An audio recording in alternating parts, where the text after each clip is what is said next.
حسد کرنے والا بندوں پر اعتراض نہیں کرتا، اللہ پر اعتراض کرتا۔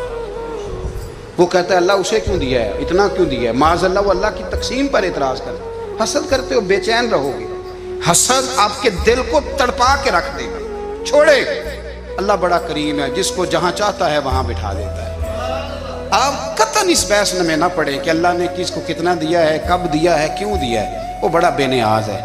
حسد آپ کو تباہ کرے۔ دنیا میں پہلا گناہ جو ہوا تھا وہ ابلیس نے حضرت آدم سے حسد کیا، کہنے لگا میں بہتر ہوں، سرداری اس کو مل رہی ہے، یہ تو اللہ کو پتہ ہے نا کس کو دینی ہے۔ رسول کریم علیہ السلام گزر رہے تھے، پت جھڑ کا موسم تھا، خزاں کا موسم، صحابہ کو ساتھ لے کے حضور گزرے اور ایک درخت کی ٹہنی کو پکڑ کے حضور نے ہلایا۔